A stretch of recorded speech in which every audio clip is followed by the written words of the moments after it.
Ok, voltamos agora para o nosso quarto e último bloco do Sentença dessa semana. Doutor Renato, doutora Vanessa, me parece que está havendo uma alteração da Lei 866, ou está se criando uma nova lei de licitações.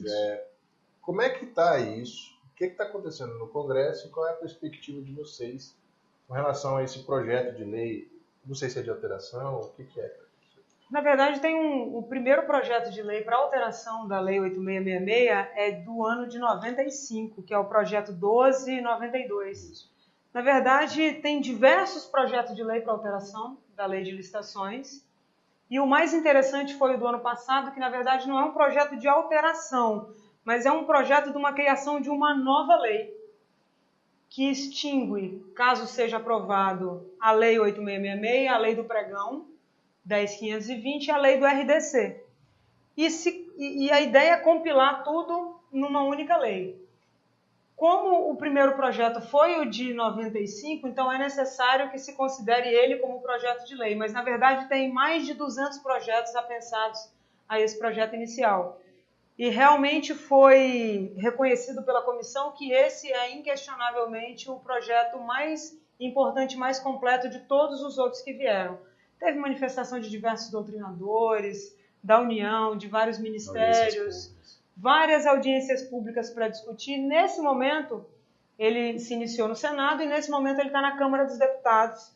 Agora, em agosto, foi solicitado que houvesse a suspensão por 10 sessões para que eles pudessem concluir. Então, acredito que estamos na iminência de dar sequência e um futuro sancionamento de uma nova lei de licitações, mas não só da 8666, mas compilando outras legislações. Tudo que de melhor tem em todas as legislações numa só. O senhor viu esse projeto, acompanhou? E o que tem de interessante nesse projeto? As licitações hoje em dia, assim como teve a reforma trabalhista, a lei de licitações também precisa de reforma. Com o tempo, com o entendimento dos tribunais, nem sempre você aplica o artigo da lei, você aplica o entendimento do tribunal. Você aplica o parecer do Ministério Público. Então, a lei ficou um pouco para trás, ela precisa ser atualizada. A Lei 8666 ela tem diversas falhas e diversas lacunas que elas foram preenchidas com decisões dos tribunais de contas, dos órgãos de controle. A jurisprudência vem aí, por exemplo, atestado de capacidade técnica não se define lá. Ele fala que tem que ser compatível em características, quantidades e prazos. Mas não se diz o que é essa quantidade. Essa quantidade é quanto? É 10%? É 20%? É 30%? Então, há um entendimento hoje do Tribunal de Contas da União de que o limite viável, desde que justificado, é 50%. Os contratos atualmente têm validade de 12 meses, podendo ser prorrogado até 60. Na verdade, há uma proposta nesse projeto de que os contratos sejam por 2 anos. A garantia contratual que hoje é de até 5% pode ser aplicada até 30% no caso de obras, dá uma segurança maior para a administração de uma empresa aventureira que vem abandonar o contrato no meio do caminho. O RDC ele já veio com coisas novas que vão sendo aplicadas agora. A lei da estatal também trouxe muita coisa boa. Então, por exemplo, na Lei 8666, você só poderia convocar o licitante remanescente no caso do primeiro desistir da contratação pelo preço do primeiro colocado. O RDC já trouxe que desde que seja dentro do preço de mercado que você pode contratar com o preço do remanescente. Então, assim, algumas coisas que você entende que são óbvias, mas que a lei deixou aquela lacuna lá que eu acredito que muita coisa precisa melhorar. Aquilo que eu falei inicialmente da capacitação que tem que ser feito só pela escola de governo, eu acho que isso urgentemente tem que ser alterado.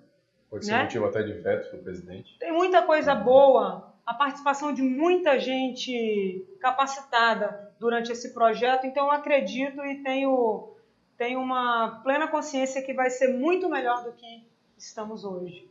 E essa alteração, então, deve demandar ainda mais de advogados, os tribunais de contas, secretarias de licitações? Sim, mas ela vai necessitar de capacitação. Sim. Falando no Tribunal de Contas, lá uma das propostas é que o Tribunal de Contas hoje só exerce o controle, mas na reforma ele vai ter que também exercer a capacitação.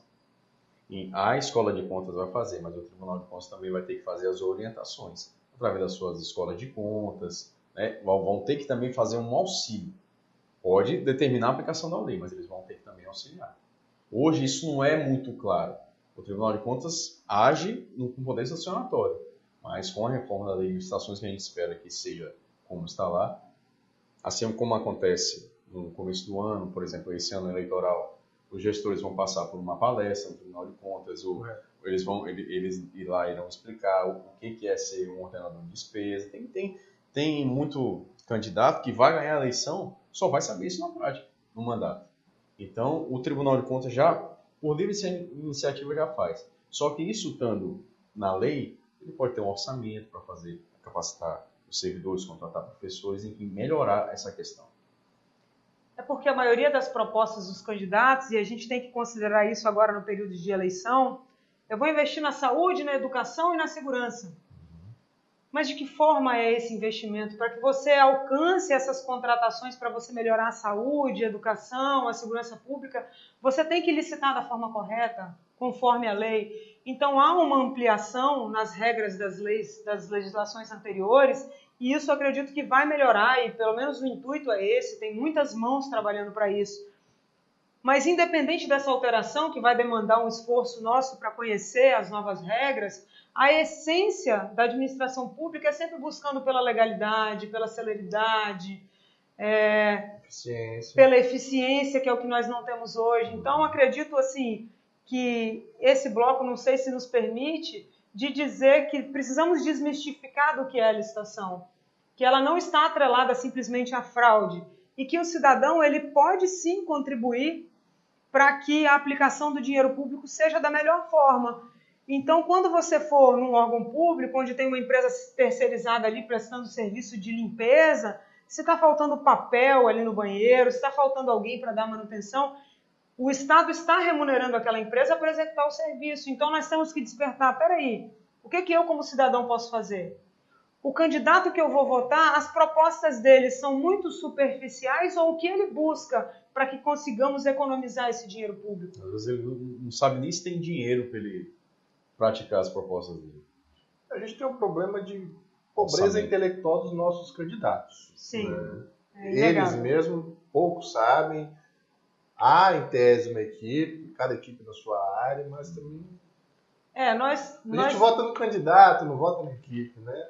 Nós temos alguns candidatos que são políticos em cargos efetivos hoje.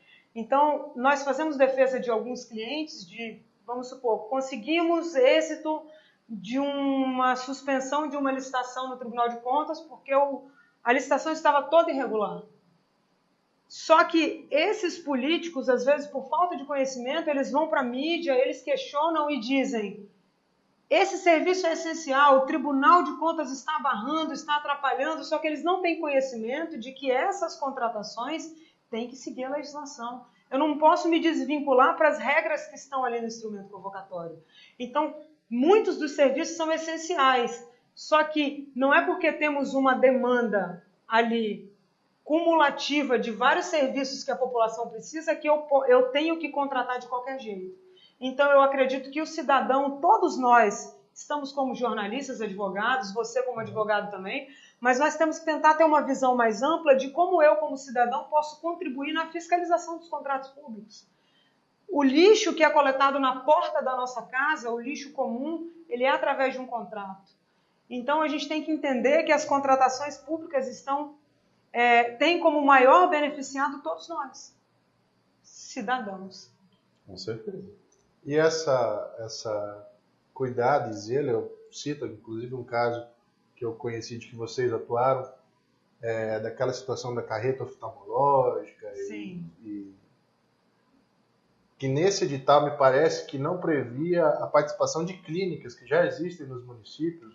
Unidades fixas. E o clamor popular pedia que tudo fosse feito cirurgias dentro de uma carreta, debaixo de um sol, com óculos de pedreiros, e a pessoa fica na lona ali, debaixo da lona esperando aquilo. A Secretaria de Saúde tem uma lista de, pelo menos os dados que me chegaram, está em quase 6 mil pessoas que precisam realizar a cirurgia da catarata. né? O Estado ele já tentou algumas vezes realizar algumas licitações que não alcançaram o êxito, foram fracassadas. Daí se teve a ideia de fazer essa unidade móvel, uma carreta, né? Uma estrutura de enfermaria, de sala de triagem, uma estrutura ali mínima para poder fazer esse procedimento cirúrgico, que em tese não são simples, mas também não são, não tem um grande alto complexidade. Só que da forma que foi colocada, em que pese a população necessitar, ser um serviço que o Estado tem que prestar, que a saúde pública é uma obrigação do Estado, a forma como foi lançada, nós, no nosso crivo, não foi a mais inteligente. Eu acho que poderia ter um estudo melhor, uma justificativa melhor, chamar as associações de oftalmologia, o Conselho Regional de Medicina e tentar achar uma solução. A forma que foi feita pelo Estado, assim, no nosso ponto de vista, ofende a saúde pública, ofende a legislação, Estatuto do Idoso, são diversas ofensas. É inegável que o serviço da catarata é indispensável. Tanto que tem uma lista com diversas pessoas aguardando. Estão aguardando. Mas nem por isso podemos aceitar que se opere 4, 8 pessoas dentro de uma carreta e que os serviços pré-operatórios sejam feitos numa tenda, embaixo do sol, onde a pessoa sai ali já desnorteada. Descendo uma escada. Então, assim, sem ser muito específico nesse caso, a gente tem que compreender que a aplicação do dinheiro público, ela não tem que simplesmente atender ali, então eu operei 6 mil e está resolvido.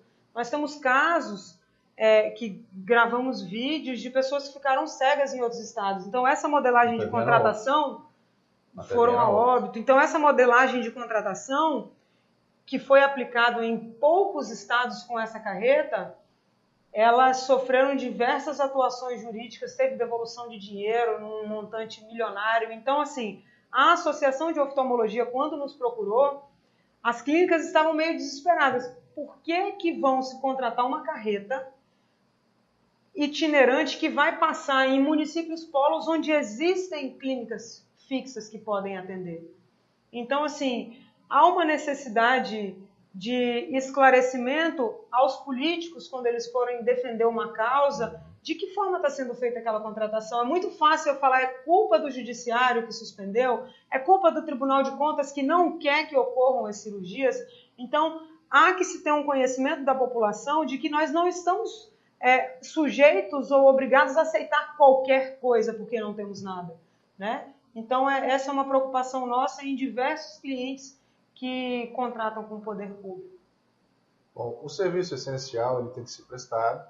A gente não pode aceitar qualquer tipo de prestação de serviço. Nosso dinheiro está sendo ali. O seu, vocês telespectadores. Exatamente. Internautas agora. Telespectador quase não existe mais. Internautas, verdade. Então a gente não pode aceitar qualquer tipo de prestação de serviço. Muito embora a necessidade realmente seja grande. Bom, quero aqui agradecer vocês dois pela participação. Eu sei que a agenda é bastante corrida. Agradeço esse tempo que vocês deram para o Sentença. Já deixo aqui o convite para nós fazermos uma segunda entrevista com um tema mais aprofundado, mais específico. Sim. E abro o espaço para as considerações finais. Olha, Murilo, nós que agradecemos muito pela oportunidade, porque sabemos que o seu programa tem um alcance imensurável, né? Um programa, uma extensão do painel político, que é um site extremamente respeitado pela credibilidade das matérias veiculadas, pela credibilidade do Alan Alex. Então, nós temos muita gratidão pela oportunidade de poder esclarecer de forma superficial, que você disse, olha, tem que ser superficial, mas de forma superficial que isso chegue ao alcance do cidadão que está sentado ali, mas que ele não sabe nem o que é uma licitação. Então, nós agradecemos muito a oportunidade. Com a entrevista de hoje, ele já está entendendo como é o rito de uma licitação. Sim.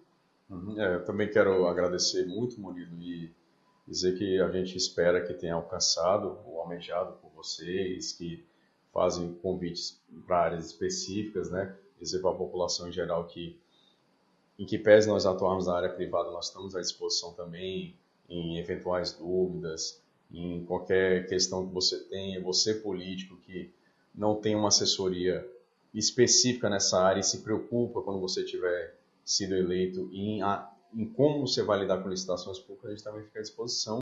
Agradeço a sua atenção. Acesse o site painelpolitico.com, compartilhe essa matéria, acesse as nossas redes sociais, no Facebook, Twitter, Instagram, mande sua sugestão de pauta e participe, dê o seu joinha, a gente agradece bastante. Até mais. Obrigado. Bom dia, boa tarde, boa noite, boa madrugada.